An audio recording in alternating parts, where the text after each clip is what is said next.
Урматтуу мекендештерим, дүйнөлүк коомчулук менен бирге биз дагы коронавируска каршы күрөшүү үчүн орчунду сыноого туш келдик. Тилекке каршы биздин өлкөбүздө да бул илдетти жуктурган адамдар аныкталды. Мындай кырдаалда мамлекеттин эң башкы милдети жалпы элибиздин саламаттыгын сактоо. Азыркы учурда өлкөдөгү медициналык кырдаал толук бойдон көзөмөлдө турат. Дарыгерлерибиз тиешелүү даярдыктан өткөн. Бул илдеттен кандай дарылоо керектигин билишет. Учурда мамлекеттик органдардын, жергиликтүү бийликтин жана элдин чогуу аракети талап кылынат. Мен баарыңыздарды тартипти катуу сактоого чакырам. Бүгүн жалпы коомдун саламаттыгы үчүн ар бир жаран, ар бир ата-эне жооптуу. Ар бир үй бүлө өздүк гигиенанын талаптарын толук аткарышы абзел. Зарылдыгы жок болсо, үйдөн чыкпай, башкалар менен жолугууну максималдуу кыскартуу зарыл. Оорунун биринчи белгилери пайда болгон учурда алгач эч жакка барбастан телефон аркылуу врачка кайрылуу керек. Чет өлкөдөн келген ар бир жаран обсервациянын жана үй карантинин шарттарын кынтыксыз сактоого милдеттүү. Айрым адамдардын бул талаптарын чегинен чыгуу аракеттерине кескин түрдө бөгөт коюлат. Ар кандай жыйындарды, оюн зоок иштерди, тойлорду, мааракелерди токтотуп туруу зарыл.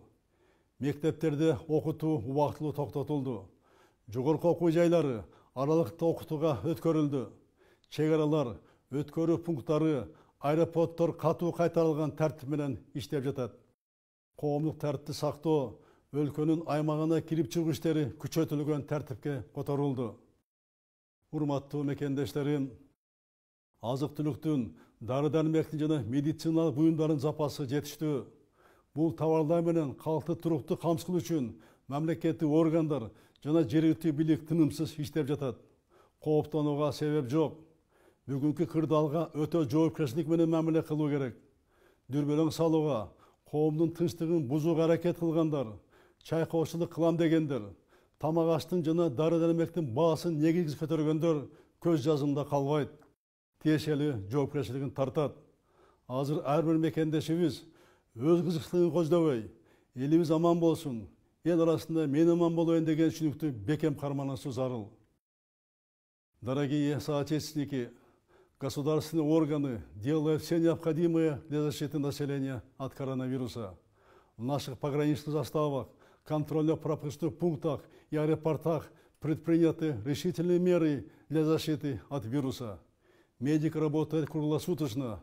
Они имеют необходимую профессиональную подготовку. Учеба в школах приостановлена. Вузы перешли на дистантную форму обучения.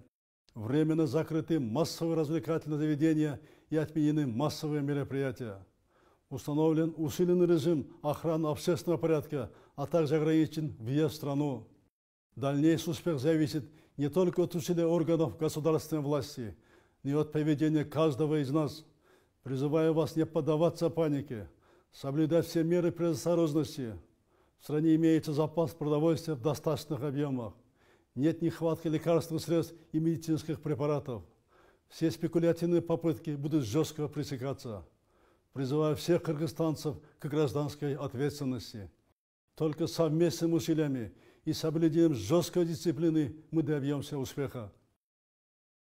Урматтуу мекендештерим, бул илдетти биргелешип гана жеңе алабыз. Баарыбыз тең аракетибизди бир максатка бириктирип, белгиленген шарттарды так аткарууубуз абзел. Ар бир адам жарандык жоопкерчиликти сезип, өзүнүн туура журум-турум аркылуу бул күрөшкө салым кошкондо гана ийгиликке жетебиз.